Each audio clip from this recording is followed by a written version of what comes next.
우리 담임 목사님께서 좀 늦게까지 상담을 좀 하시고 또 총회 관련해서 일 처리하실 것들이 있으셔서 오늘은 제가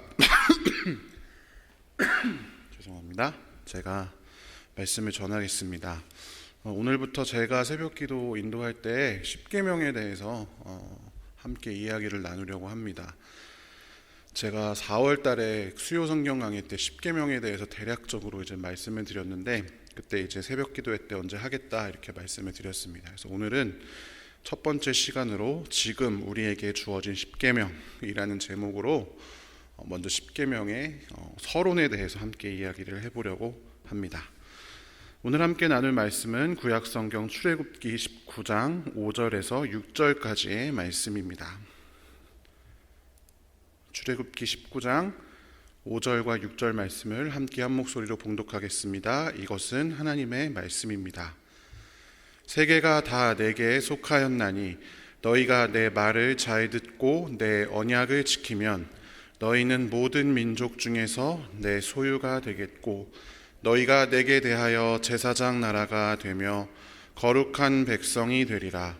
너는 이 말을 이스라엘 자손에게 전할지니라. 아멘. 지금 우리에게 주어진 십계명이라는 제목으로 하나님의 말씀을 나누겠습니다. 아마 그때 수요 강해를 들으신 분들은 약간 겹치는 부분이 조금 있을 수도 있습니다. 종교개혁에 불을 당겼던 마르틴 루터가 자기가 적은 대요리 문답에서 이런 내용을 기록해 놓았습니다. 십계명을 온전히 아는 사람은 성경 전체를 아는 것이다. 이렇게 기록을 해 두었습니다. 이 이야기를 들으면 어떤 사람들은 이렇게 이야기합니다. 나도 십계명을 아는데 성경은 잘 모르는데 도대체 어떻게 된 거야? 그렇습니다. 아마 교회를 처음 다니시는 분들이 아니라면 우리는 십계명을 어느 정도는 들어서 알고 있습니다. 정확히 말하면 십계명 조문이 무엇인지는 대충 알고 있는 경우가 많죠. 특히 이제 어렸을 때부터 교회를 다니신 분들은 교회 학교 때 막 십계명에 대해서 외우게 하고 이렇게 하기 때문에 어느 정도 압니다. 1계명은 뭐고 2계명은 뭐고 대충 이제 아는 경우가 많습니다. 어떤 분들은 이렇게 이야기하는 경우도 있습니다. 아니 율법은 구약 시대의 것이고 예수님 오신 다음엔 율법은 없어진 거 아니야? 이렇게 이야기를 하시기도 하죠. 또는 이렇게 이야기도 합니다. 아니 함무라비 법전도 아니고 그 옛날에 이스라엘 백성들이 광야 생활할 때나 필요했던 십계명 법전이 그렇게 10개밖에 안 되는 조문이 이렇게 발전한 21세기 사회에 이게 맞기나 하겠어?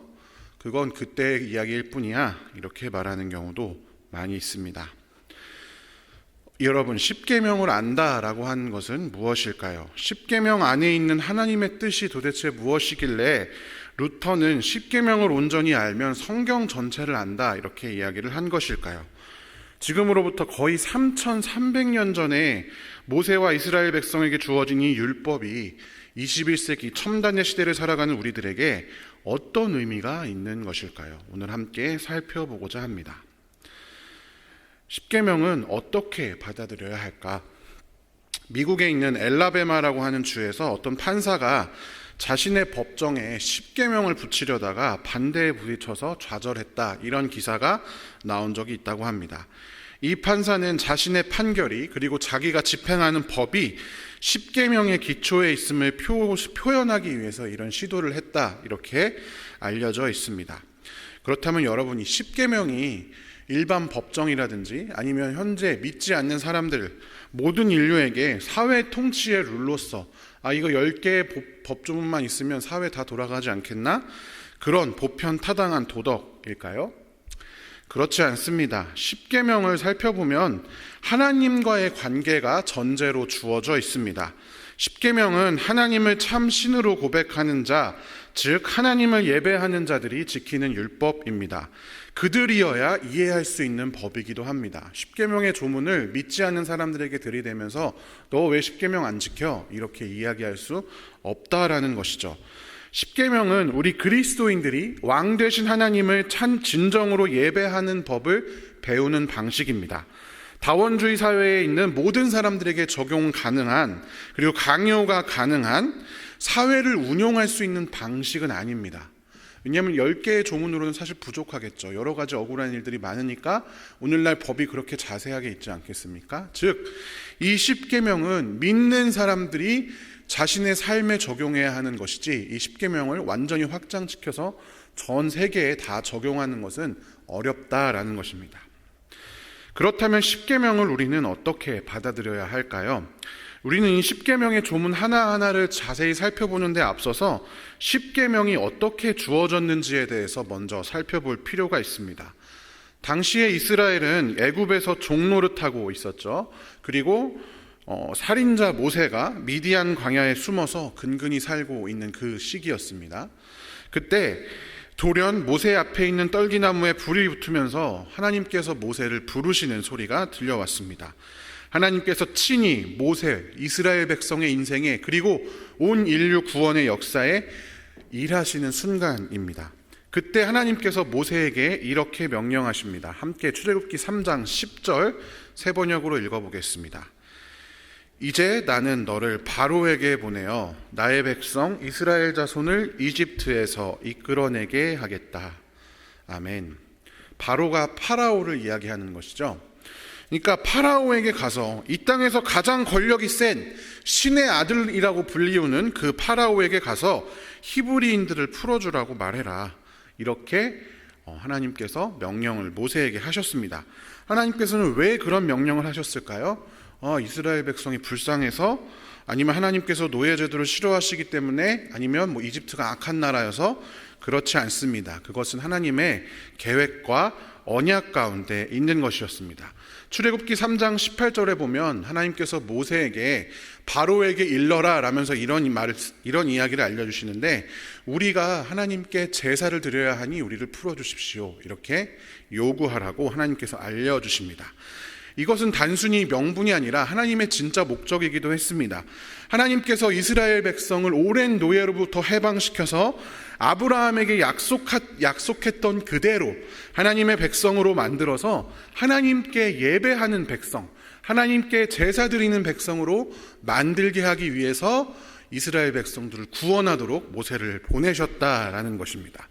하지만 마음이 강팍한 바로가 순순히 응하지 않았죠. 10가지의 엄청난 재앙을 겪은 뒤에야 바로가 이스라엘 백성들을 풀어줍니다.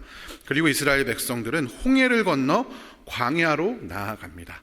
이제 광야에 도착했죠. 아까 출애굽기 3장 18절에서 이야기했던 것처럼 하나님께 제사를 드려야 하는데, 사실 이 사람들은 이집트에 들어온 이후로 아주 오랫동안 하나님을 예배한 적, 하나님께 제사를 드린 적이 없었습니다. 도대체 어떻게 예배해야 할까요?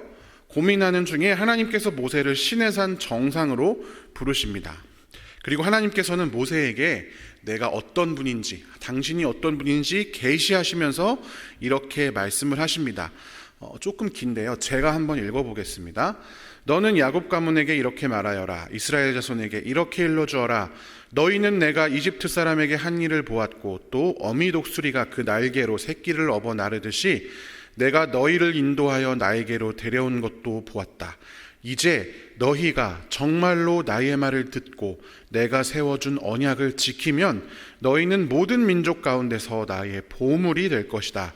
온 세상이 다 나의 것이다. 그러므로 너희는 내가 선택한 백성이 되고 너희의 나라는 나를 섬기는 제사장 나라가 되고 너희는 거룩한 민족이 될 것이다. 너는 이 말을 이스라엘 자손에게 일러 주어라. 아멘. 하나님께서는 모세에게 이렇게 명령하신 것입니다. 너희가 내 말을 듣고 이제부터 내가 너희와 약속을 할 텐데, 십계명을 세울 텐데, 이 언약을 잘 지키면 너희는 모든 민족 가운데 나의 보물이 될 것이다. 너희는 내가 선택한 백성이 되고 제사장 나라가 되고 거룩한 민족이 될 것이다. 이렇게 이야기를 하여 주신 것이죠. 그리고 이제 시내산을 내려와 하나님과의 언약식을 준비하고 다시 시내산으로 올라가서 이제 십계명의 언약이 시작되는 것입니다. 하나님의 백성, 거룩한 제사장 나라, 거룩한 민족이 되기 위해서 필요한 10가지의 말씀들을 하나님께서 이스라엘 백성들에게 전달해 주신 것이 바로 십계명입니다. 그런데 여러분, 하나님께서는 주변 신들에 비해서, 주변의 이방 신들에 비해서 굉장히 독특한 분이셨습니다. 물론 이방 신들은 다 사람이 만들어낸 죄송합니다. 존재들이죠. 이방신들은 다른 신을 믿는 종족들과의 전쟁에서 승리하면 영광을 받는다, 이렇게 여겼습니다. 또는 재물을 아주 많이 벌어서 재물을 많이 가져오거나 아니면 그 신 앞에서 막 성에 탐닉하면 그것으로 신이 기뻐한다, 이렇게 사람들이 여겼습니다. 그것으로 영광을 받았다라는 것이지요. 그런데 하나님께서는 오늘 본문에서 함께 살펴본 것처럼 하나님의 백성이 하나님의 언약을 잘 지켜서 제사장 나라가 되고 거룩한 민족이 되면 그것으로 영광을 받으십니다. 우리는 흔히 이렇게 오해를 합니다. 승리 아니면 뭔가 뛰어난 업적 이런 것을 세우면 하나님이 영광을 받는다. 내가 막 높은 자리에 올라가고 돈을 많이 벌고 또 뭐 위대한 사람이 되면 하나님이 영광을 받는다, 하나님께 영광을 돌린다라고 생각하지만 여러분, 사실은 그렇지 않습니다. 물론 승리나 업적을 세우는 것 자체는 아주 좋은 일이죠. 그런데 그 자체만으로 하나님께 영광을 돌리는 것이 아니라 하나님의 위대하심 앞에서 여러분, 인간의 아주 작은 성공이 그게 아무리 커다란 것이라고 해도 인간이 볼 때에 하나님의 위대함 앞에 그게 비견이 되겠습니까? 그걸로 하나님이 영광이 없다가 영광 돌림을 받는 것이 아니다라는 것입니다. 그것이 아니라 승리자이든지 실패자이든지 세상에서 볼 때 성공했든 성공하지 못했든 업적이 있든 없든 상관없이 하나님께 온전히 예배하는 거룩한 나라와 민족, 거룩한 하나님의 백성이 될 때에야 하나님께서는 영광을 받으신다라는 것입니다. 단순히 교회 다니는 사람이 성공한다고 해서 하나님이 영광을 받는 게 아니라 교회에 다니는데 성공한 사람이 그것을 자신의 성공으로 여기지 않고 하나님의 것으로 여길 때 그 순간 하나님이 영광을 받으신다라고 하는 것입니다. 어찌 되었든 간에 여러분, 이 하나님과의 언약, 출애굽기 19장 3절에서 6절까지 부분에서 이 분홍색으로 제가 색칠해 놓은 부분, 이제 너희가 정말로 나의 말을 듣고 내가 세워준 언약을 지키면 너희가 모든 민족 가운데에서 나의 보물이 된다라고 하는 이 부분에 사실 그 영어 성경을 살펴보면 이 앞에 그러므로라고 하는 말이 빠져 있습니다. 그래서 그러므로라고 하는 말을 넣어서 이 성경을 요약해 보면 이렇습니다. 어떤 백성이 하나님께 구원받았다. 그러므로 이 백성은 제사장 나라가 되어야 한다. 하나님께서 무턱대고 아무 상관없이 이스라엘 백성들 갑자기 어느 날 불러서 야, 니네 내 거니까 구원받아, 니네 내 거니까 제사장 나라가 돼, 이렇게 명령하신 것이 아니라 하나님께서 친히 모세를 보내셔서 고통과 신음 가운데 있는 이스라엘 백성들을 구원해내신 다음에 얘야, 이제 내가 너희를 구원하였으니 그러므로 너희는 나의 백성이 되어라, 이렇게 이야기를 하십니다. 이스라엘의 역할은 그래서 무엇이냐? 제사장 나라가 되는 것이 바로 이스라엘 백성의 역할, 그것으로 하나님께서 부르셨습니다. 그것을 위해서 구원하셨습니다. 우리도 마찬가지죠. 우리 여기에 있는 모두는 예수 그리스도의 십자가를 믿음으로 이 자리에 와 있습니다. 우리와 상관없이 하나님께서 우리를 긍휼히 여기셔서 예수 그리스도를 이 땅에 보내셔서 십자가로 구원하신 이후에 우리에게 말씀하십니다. 너희는 나를 따라 나의 백성이다. 너희는 나의 백성이다. 제사장 나라가 되어라. 이스라엘은 여러분, 제사장의 역할을 감당해야 했습니다. 제사장 나라라고 하는 것은 단순히 어떤 수식어가 아니라 실제 제사장의 역할을 감당하는 나라다, 이런 뜻입니다. 여러분, 제사장의 역할이 무엇입니까? 죄 가운데 있는 사람들 중에 대표해서 하나님께 나아가서 이 죄를 지은 사람들의 죄를 하나님께 고하고 제사를 지냄으로써 그 죄를 용서받게 하는, 하나님과 죄인들 사이에 중재자 역할을 하는 것이 제사장 아니겠습니까? 이스라엘 백성들도 마찬가지입니다. 이스라엘 백성은 제사장의 역할, 즉 죄 가운데 있는 모든 인류 가운데 하나님께 나아가는 중재자, 통로 역할이 되도록 하나님께서 부르셨습니다. 제사장이 여러분 누구보다도 정결한 사람이어야 했던 것처럼 이스라엘 백성들도 주변의 모든 이방 나라들과 다르게 하나님께서 주신 이 계명을 준수하며 살아갈 때에 이 제사장 나라로서의 역할을 감당할 수가 있습니다. 그럴 때 하나님을 알지 못하는 주변 민족들이 하나님을 알게 되고 하나님께 나아가게 됩니다. 신명기 4장 6절을 우리 함께 한 목소리로 읽어보겠습니다. 당신들은 이 규례와 법도를 지키십시오. 그러면 여러 민족이 당신들이 지혜롭고 슬기롭다는 것을 알게 될 것입니다. 그들이 이 모든 규례에 관해서 듣고 이스라엘은 정말 위대한 백성이요 지혜롭고 슬기로운 민족이라고 말할 것입니다. 아멘. 이 과정을 거쳐서 이스라엘 백성이 제사장 나라의 역할을 감당하게 된다. 주변 사람들이 이스라엘을 통해 하나님을 알게 되고 그것을 통해서 하나님과 이 죄된 이방 민족들 간의 중재자 역할을 감당하게 되는 것이 하나님의 계획이었다라는 것입니다. 그런데 여러분, 이것은 비단 그때 구약 시대의 이스라엘 백성의 것만이 아닙니다. 제가 앞서 말씀드린 것처럼 하나님께서 이스라엘 백성들을 출애굽하신 것처럼 우리들을 예수의 십자가를 통해 구원하여 주셨습니다.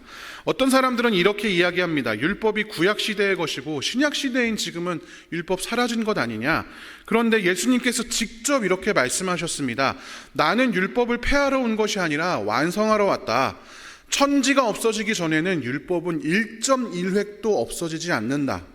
누구든지 이 계명 가운데 아주 작은 것 하나라도 어기고 사람들을 그렇게 가르치는 사람은 하늘나라에서 아주 적은 사람으로 일컬어질 것이다. 누구든지 계명을 행하고 가르치는 사람은 하늘나라에서 큰 사람이라고 일컬음을 얻을 것이다. 즉 10계명은 구약의 거니까 이제 율법이니까 지난 것 그런 것이 아니라 예수 그리스도께서 오셔서 완성한, 우리가 하나님 나라가 이 땅에 완성되어서 이 천지가 없어질 때까지 우리가 지키고 바라보아야 할 것이다 라고 예수님께서 직접 말씀하셨다라는 것입니다. 이것은 베드로전서 2장 9절의 말씀을 통해서 더 명확히 드러납니다. 우리 함께 베드로전서 2장 9절 세 번역으로 읽어보겠습니다. 그러나 여러분은 택하심을 받은 족속이요 왕과 같은 제사장들이요 거룩한 민족이요 하나님의 소유가 된 백성입니다. 그래서 여러분을 어둠에서 불러내어 자기의 놀라운 빛 가운데로 인도하신 분의 업적을 여러분이 선포하는 것입니다. 아멘. 그렇습니다. 여러분, 우리도 왕 같은 제사장들입니다. 이것도 그냥 단순히 어떤 수식어가 아니라 진짜 제사장의 역할을 감당하도록 하나님께서 부르셨습니다. 이스라엘 백성에게처럼 우리에게 주어진 소명입니다. 하나님과 하나님을 믿지 않는, 하나님을 모르는 사람들 사이의 중재자, 하나님께 그들이 나아가는 통로 역할을 하나님께서 우리에게 맡겨주셨습니다. 그리스도인은 하나님이 택하시고 부르시며 그 소유권을 주장하셨습니다. 그의 백성으로 살아감으로써 우리의 말과 우리의 행실을 통해서 하나님이 행하신 일을 선포하게 되는 것입니다. 우리가 왕이신 하나님을 예배할 때에 하나님이 어떤 사람을 만들어내는지, 하나님을 믿는 사람은 어떤 사람인지를 우리의 삶을 통해서 세상에 드러내는 것입니다. 우리의 보잘것없는 삶이, 우리 각자의 삶을 보면 보잘것없고 그냥 지나가면 아무도 알아채지 못할 만큼 작은 삶이지만, 그럼에도 불구하고 우리의 이 작은 삶이 세상을 향한, 온 인류를 향한 하나님의 위대한 계획 안에 감추어져 있다라고 하는 것입니다. 거짓말과 속임수와 허위, 세상에 성공한다고 하는 그 방법들을 당연하게 여겼던 우리가 하나님께 순종함으로써 진리의 백성으로 거듭나고, 그것을 통해 믿지 않는 사람들이 우리의 모습을 통해 하나님을 발견하고 하나님께 나아가는 것, 그것이 구원받은 백성에게 하나님께서 부탁하신 일이다 라고 하는 것입니다.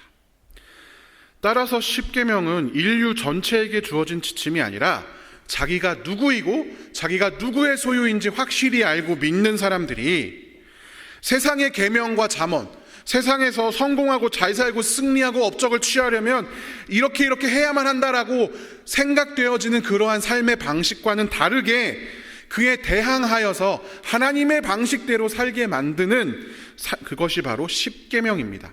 이 세상이 자기 생각대로, 자기 소견에 옳은 대로 살도록 하나님이 내버려 두시지 않았다라는 것을 우리의 삶의 구체적인 순간순간들을 통해 나타내는 것, 알리는 것, 증언하는 것, 그것이 바로 십계명을 지키는 사람들이다라는 것입니다.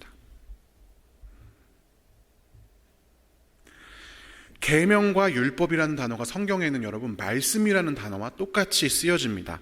단순히 어떤 율법의 계명, 십계명의 계명은 단순히 어떤 조문이 아니라 하나님의 말씀이다라는 것이 바로 그것을 통해서 알 수 있습니다. 이 10가지의 하나님의 말씀들이 구약에서는 이스라엘, 신약에서는 초대교회를 형성했고 이제 이 시대에는 우리 교회와 우리 일상적인 삶을 형성하는 것입니다. 그래서 십계명은 이 세상을 살아가는 우리들에게, 선한 청지기로서 순종하는 백성들에게 하나님께서 이 땅의 다스림을 함께 나누어 주셨다는 확증이기도 합니다. 하나님이 자기 혼자 일하시지 않으시고 우리를 하나님의 동역자로 삼아 하나님의 백성들을 구원하는데 그 도구로 함께 동역자로 삼으셨기 때문입니다. 하나님은 죽음에서 생명을, 혼돈에서 질서를, 어둠에서 빛을 창조하시는 분이십니다. 지금도 어둠 가운데에서 갇혀있는 이 세상, 죽음과 혼돈 가운데 어그러져 있는 이 세상을 새롭게 하시는데 그 과정에서 우리를 공동 통치자로 삼으셨다. 양자 삼으셔서 함께 일하는 사람으로 삼으셨습니다. 그리고 그것은 우리가 십계명을 기억하고 십계명을 지켜나가는 삶을 살아갈 때 이루어진다라고 하는 것입니다. 우리가 그분께 순종할 때마다 우리의 순종이 예배가 되는 것입니다. 그래서 우리가 매일 일하는 직장, 학교, 가정, 만나는 모든 사람들, 살아가는 모든 순간들이 제단이 되는 것입니다. 그 가운데 하나님의 이 10가지 말씀을 순종하며 나아갈 때 우리가 제사장이 되고 그 삶의 제단에서 하나님께 예배하는 자들이 되는 것입니다. 그리고 그것은 요한복음 15장 16절의 말씀처럼 열매로 맺는 것입니다. 그렇기 때문에 십계명을 안다는 것은 중요합니다. 십계명을 바로 아는 것은 중요합니다. 십계명의 조문들 자체는 여러분 때로는 진부한 느낌을 받게 되고 별로 와닿지 않습니다. 나 간음 안 하는데, 나 도둑질도 안 하고 살인도 안 하는데. 그런데 예수님께서 분명히 이렇게 말씀하셨습니다. 살인하지 말라라는 이야기가 있는데 자기 형제나 자매에게 성내는 사람은 살인한 것과 똑같다. 자기 형제나 자매에게 얼간히 욕하는 사람, 바보라고 말하는 사람, 나쁘게 말하는 사람은 다 똑같은 십계명을 어긴 사람입니다. 간음하는 것도 마찬가지입니다. 여자를 보고 음욕을 품는 사람, 이미 마음으로 그 여자를 범하였다. 다른 성인 경우도 마찬가지겠죠. 죄송합니다. 따라서 루터가, 서두에서 제가 말씀드렸던 루터가 십계명을 아는 것은 성경 전체를 아는 것이다 라고 말했던 그 의미는 단순히 이 계명의 조문을 딸딸 외우는 것, 문자적으로만 안다는 뜻이 아니고 자기 중심적으로 해석해서 나는 살인 안 하고 나는 도둑질 안 하고 나는 안 하니까 나는 십계명 지켰네, 이게 아니라는 것입니다. 십계명을 올바르게 지키고 올바르게 알게 되는 것은 그 안에 계신 하나님, 내가 너희를 애굽에서 끌어낸 여호와다 라고 선언하시는 그 하나님께, 그리고 그 하나님의 뜻에 우리의 초점을 맞출 때 시작됩니다. 앞으로 이제 십계명의 조문들을 하나하나 살펴보면서 그 안에 들어있는 하나님, 지금 우리에게 이 십계명을 통해 계시하시는 하나님의 뜻을 살펴볼 것입니다. 사랑하는 성도 여러분, 마태복음 28장에 예수님께서 승천하시면서 마지막으로 이 말씀을 주셨습니다. 같이 한번 읽어볼까요? 나는 하늘과 땅의 모든 권세를 받았다. 그러므로 너희는 가서 모든 민족을 제자로 삼아서 아버지와 아들과 성령의 이름으로 세례를 주고 내가 너희에게 명령한 모든 것을 그들에게 가르쳐 지키게 하라. 보아라, 내가 세상 끝날까지 항상 너희와 함께 있을 것이다. 아멘. 앞에서 살펴보았던 것처럼 십계명은 갈피를 잡을 수 없는 혼란한 세상에서 하나님의 백성들이 잡고 살아가야 하는 생명의 도가 됩니다. 그런데 중요한 것은 이 마태복음 28장 18절부터 20절까지의 말씀을 기억하는 것입니다. 십계명을 여러분 단순히 율법으로만 이해하고 하나님이 십계명 지키라고 했으니까 이제 십계명 열심히 지켜야지, 이렇게 하다 보면 결국엔 어떻게 될까요? 십계명을 배우면 배울수록, 공부하면 공부할수록, 알아가면 알아갈수록 우리는 좌절하게 됩니다. 앞에 예수님의 말씀만 봐도 그렇지 않습니까? 저도 성이 나고 형제나 자매에게 분노가 일어나는데, 목사인 저도, 물론 목사나 여러분이 다 저보다 훨씬 더 훌륭하신 분들이 여기 더 많이 계시지만, 그거 어기면 이제 마음 망했네, 난 제사장 나라가 되지 못하겠네, 그것이 아니다라는 것입니다. 공부하면 공부할수록 이 십계명은 내 의지와 내 노력만으로는 지킬 수 없는 것이기 때문입니다. 따라서 여러분, 십계명은 죄를 고백하고 용서받고 화해를 이루는 기회가 정기적으로 제공되는 공동체, 즉 교회 안에 있을 때 교회의 성도들에게 비로소 작동 가능한 것입니다. 십계명을 배우면서 그 뜻을 실천하기 위해서 애쓰다가 넘어지고 쓰러질 때 그럼에도 불구하고 우리와 함께 하시며 우리를 일으키시고 우리의 죄를 용서하시는 예수 그리스도, 세상 끝날까지 항상 너희와 함께 있을 것이다 약속하신 그 예수 그리스도를 바라보면서 다시 일어나 하나님의 뜻대로 순종하기로 결단하며 그 길을 가는 것입니다. 그래서 십계명을 공부할 때 단순히 조문과 그것을 지키냐 안 지키느냐보다 더 중요한 것은 예수님이 세상 끝날까지 우리와 항상 함께 계시고 십계명으로 우리를 정죄하지 않으신다라는 사실입니다. 단지 우리는 이 십계명을 하나님께서 그런 방법, 그런 목적을 우리에게 주셨으니 마음에 새기고 살아가는 것, 기회 될 때마다 이 십계명을 기억하며 지키기 위해 애쓰는 것, 그것이 우리가 해야 할 일이다라는 것입니다. 사랑하는 성도 여러분, 십계명은 우리의 삶이 하나님의 방식과 뜻으로 전향되는, 바뀌는 아주 중요하고 주된 수단입니다. 오늘도 우리의 삶이 하나님의 방식과 뜻으로 향하는 그러한 하루가 되시기를 주님의 이름으로 간절히 축원합니다. 함께 기도하겠습니다.